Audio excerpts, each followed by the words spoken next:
Engel.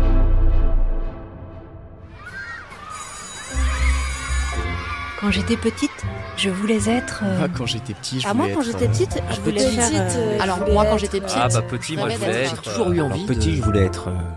Bonjour Bertrand. Salut Romain. Et merci. Merci à toi, merci pour l'invitation. On va commencer par une petite surprise.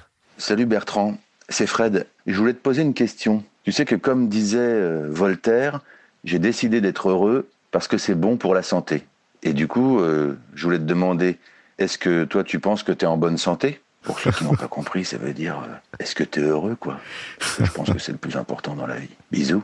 Eh oui, mon Fred, merci. Ça me fait très plaisir déjà. Ça me fait très plaisir d'entendre sa douce voix.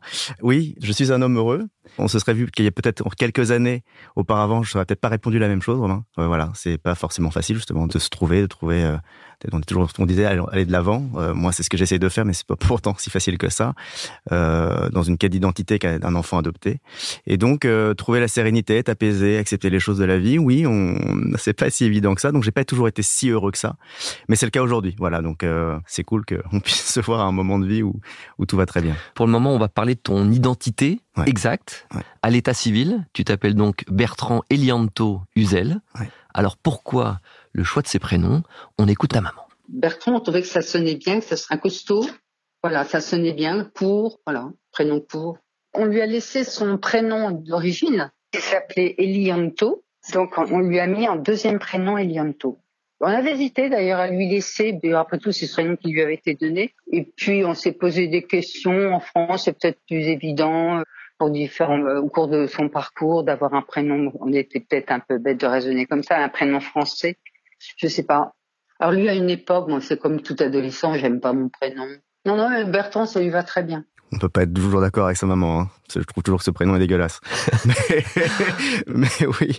Non, mais pareil, c'est des vannes que je sors dans mon spectacle sur le côté le prénom. On remet toujours en question tout, sa vie, on compare. Est-ce que j'aurais été mieux à Jakarta? Est-ce que si je m'appelais Elianto, ça aurait été mieux dans ma vie?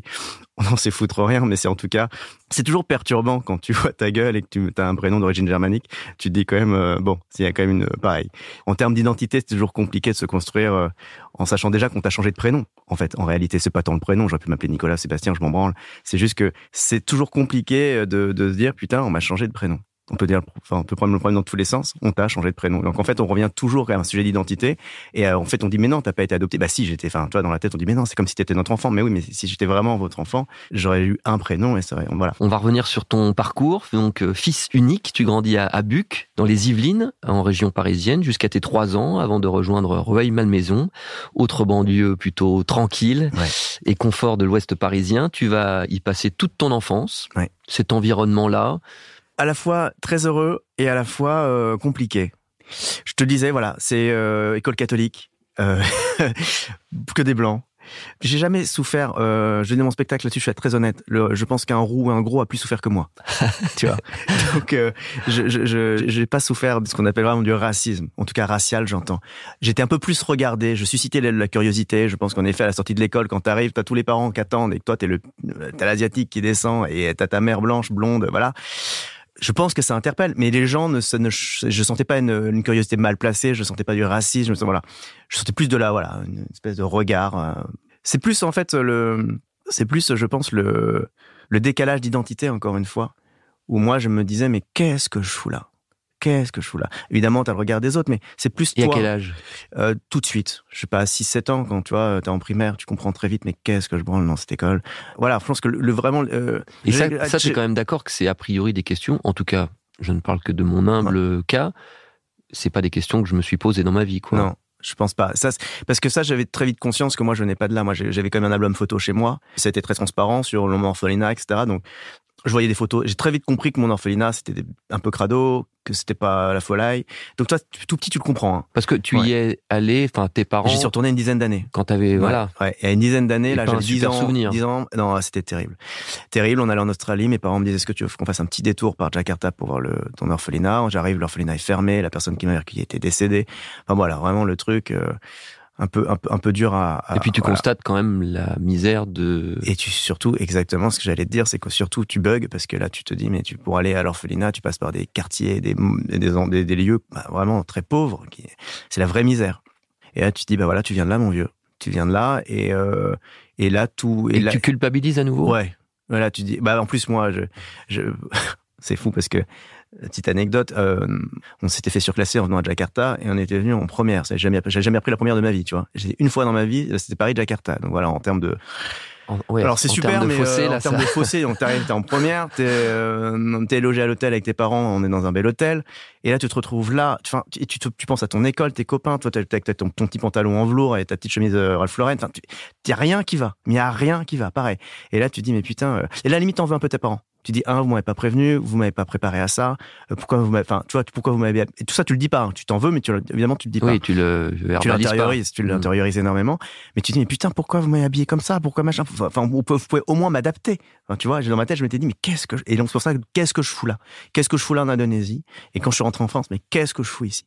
Donc en fait, t'es tiraillé. Voilà. Le syndrome un peu de la. Je suis jamais vraiment là où je suis. Exactement. Et ça revient à ta question tout à l'heure, c'est qui Bertrand, c'est qui Lianto. Et en fait, c'est pour ça que le côté heureux, t'es jamais heureux nulle part. C'était un truc, un constat très très très jeune. À 11 ans, je me suis dit putain, je serai jamais heureux quelque part moi. J'aurais toujours un truc qui va me tirailler quelque part et qui me tirera dans un autre sens. Et ça a été assez compliqué à accepter très jeune. Alors, qui dit enfance dit école. Tu vas faire ton collège-lycée à Passy-Buzenval, avant d'obtenir ton bac au lycée Pascal, à Paris. On va dire que la scolarité, c'était pas forcément non plus les meilleurs souvenirs, du coup. Alors, moi, les bons souvenirs aussi, parce qu'avec les copains, les potes, j'avais la Passy-Buzenval, il y a 30 hectares de bois et des terrains de rugby, vous faisiez du foot toute la journée, donc moi, j'allais pas trop en cours, ça m'intéressait moyen.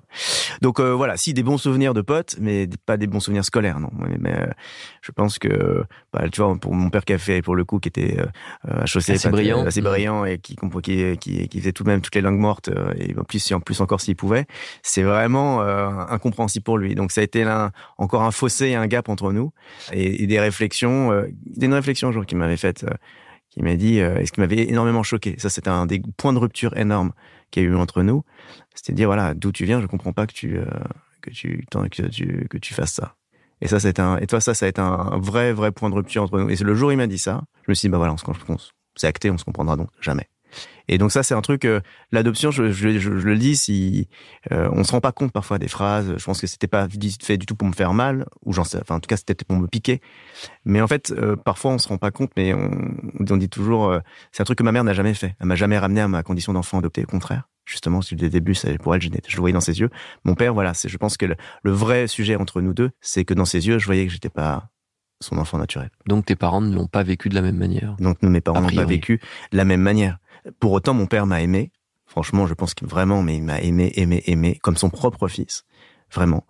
Mais encore une fois, on se rend pas compte de la forme, de la maladresse. Pour ça, ce témoignage est peut-être important pour les gens qui adopteraient ou qui voudraient adopter. Le fond, et c'est pareil pour en amitié, en amour, dans tout, est aussi fort que la forme. Et il y a pas de mode d'emploi, il y a pas de parents parfaits, il y a pas d'enfants parfaits. Au contraire, c'est pour ça que encore une fois aujourd'hui, je suis apaisé par rapport à mon papa, mais on se rend pas compte parfois de la puissance des mots. Dans Allons enfants, on aime bien offrir un petit cadeau à notre invité. J'adore le papier, il est très beau. Les gens ne le voient pas, mais il est magnifique. Merci beaucoup, Romain. Voilà. Bah écoute, je peux l'ouvrir? Tu l'ouvres et tu nous le décris, évidemment. Ah là là là là. C'est un très très beau cadeau, une très belle attention. Michel Berger, un vinyle de Michel Berger. Alors ça c'est, on parlait de Michael Jackson tout à l'heure, un deuxième artiste qui a beaucoup marqué ma vie, qui m'a donné envie de jouer au piano. Voilà, ça c'est un truc hyper fort. J'étais dans la voiture de mes parents, j'ai entendu une chanson de Michel Berger et je me suis dit que je joue au piano. Et moi, je me suis dit, je joue au piano, mais comme lui, je veux juste faire des chansons, de la variété. Enfin, tu vois, je me suis dit, mes parents, eux, ils n'ont pas vu ça comme ça et ils m'ont foutu au conservatoire. Alors, tu vois, entre le golf et le conservatoire, j'étais vraiment verni, moi. Et à Rueil-Malmaison. Et donc, j'ai fait du piano pendant des années au conservatoire. Voilà. Ce qui m'a amené à, indirectement, Michel Berger, je dois le remercier, c'est que ça m'a indirectement mené à mon premier métier, qui était compositeur de musique. La deuxième chose du piano, c'est que je me suis découvert comme un talent, pas immense, hein, mais un tout petit talent qui fait que je me suis dit, bah tiens, moi qui n'ai pas fait grand chose de ma vie jusqu'à présent, j'étais un cancre à l'école, j'ai pas fait. Je me suis dit, ah bah putain, je sais quand même faire quelque chose de mes 10 doigts quand même, tu vois. Et donc c'était aussi une manière de montrer à mes parents, bah je sais quand même faire quelque chose. Donc ça, j'étais assez fier. Et puis me montrer à moi-même que je pouvais faire quelque chose. Et puis ça a été un des facteur hyper important parce que c'est grâce au piano que j'ai commencé à gagner un petit peu ma vie au tout début. Non, l'enfant a malgré tout bien grandi. Hein, tu viens d'avoir 40 ans. T'as déjà exercé plein de métiers. T'as déjà bien rempli quand même pas mal de cases sur ton parcours. Alors, où seras-tu dans 10 ans avant de t'écouter, voici un petit élément de réponse. Rien ne me surprendrait de sa part et il pourrait faire plus que ça, être acteur jusqu'à 95 ans sur les planches, ça me surprendrait pas. Il pourrait faire partie de la première colonie qui part sur Mars, ça me surprendrait pas non plus. Le premier chanteur à chanter sur Mars ou le premier acteur à jouer une pièce sur Mars. Je sais pas, il y a toujours une part d'imprévu et je pense qu'il en a besoin. Ça lui permet les nouveaux départs, les nouveaux défis. Ça lui permet de se prouver qu'il est vivant, qu'il est capable. C'est vraiment quand il en a envie et ce dont il a envie qu'il pousse, quoi. Quelle que soit la direction. Il a tout dit. Je pense que le monde est vaste et que je pense que j'ai trop longtemps souffert d'être dans une petite case. Et donc cette envie justement de bouffer et de me nourrir de part et d'autre. Je pense que je suis un boulimique de projets et d'envie. Et donc ça, c'est ce qui d'ailleurs me rend heureux pour revenir à ta première question. Et puis parce que je pense que c'est exactement ce qu'il dit aussi. Je pense que j'ai un besoin viscéral de me sentir vivant. Je le dis souvent, c'est un peu glauque, mais c'est vrai que Jean-Paul Rouve, dans de mes sketchs, le dit. ça choque tout le monde, mais toi, t'es adopté aujourd'hui. Aujourd'hui, ta vie n'est que bonus. C'est ce qu'il dit. Et c'est très vrai. C'est que quand, en fait, moi, j'ai vécu, je me dis, en fait, tu parlais de culpabilité, mais c'est bien au-delà de ça. C'est l'impression qu'en fait, t'aurais dû être mort. Et donc, en fait, là où t'étais, dans ton orphelinat, etc., et que tu dis, aujourd'hui, maintenant, toute la vie n'est que bonus. Alors, j'ai un peu pondéré, c'est un peu plus nuancé aujourd'hui, évidemment. Je pense pas que la vie ne soit que bonus pour moi. Je pense que c'est moi qui ai embrassé la vie, mais je pense qu'au fond de moi, il y a quand même un truc de dire, tout ce que tu vis aujourd'hui, faut que tu les fasses x10 pour te sentir quand même vivant. Parce que tu peux vite ressombrer un peu dans un truc de ta vie de petit orphelin. En fait, je pense que j'ai une peur viscérale comme si un jour j'allais être rattrapé par cet orphelinat et que j'allais me retrouver en position de fœtus à pleurer longtemps et à pas avoir à manger. Donc je pense que c'est ça. T'as transformé la culpabilité, tu l'as renversée. Exactement. Donc me sentir vivant et me nourrir, je pense que c'est un truc, voilà. Et heureusement j'ai une structure autour de moi qui me le permet, avec deux magnifiques enfants qu'on vient d'entendre. On arrive à la dernière question d'Allons enfants. Qu'aurais-tu justement envie de dire à ce petit Bertrand, âgé d'une dizaine d'années, ou à Elianto, tiens, qui sait, s'il était là maintenant face à toi? Je leur envie de lui dire, tout simplement, t'aurais dû simplement être toi-même dès le début. Et c'est un conseil qui est le plus dur au monde à s'appliquer, même aujourd'hui, même pour tous. On peut se le dire à n'importe quel âge, c'est sois toi-même. Et je crois que c'est d'où on vienne, que ce soit de Jakarta, de Paris, de Rueil-Malmaison, c'est la question, c'est le seul devoir qu'on a envers soi-même, c'est de se dire qui j'ai envie d'être. Voilà, donc c'est ce que je dirais au petit Bertrand, au Lianto, c'est trouve-toi vite, mon vieux. Merci beaucoup, Bertrand. Merci Romain. Merci. C'était un super moment. Et forcément, on peut finir comme ça. On t'aime, papa. Moi aussi, je les aime. Merci beaucoup, Romain. Merci infiniment. Allons enfants est un podcast Engel présenté par Romain Ballan. Abonnez-vous pour découvrir nos prochains épisodes.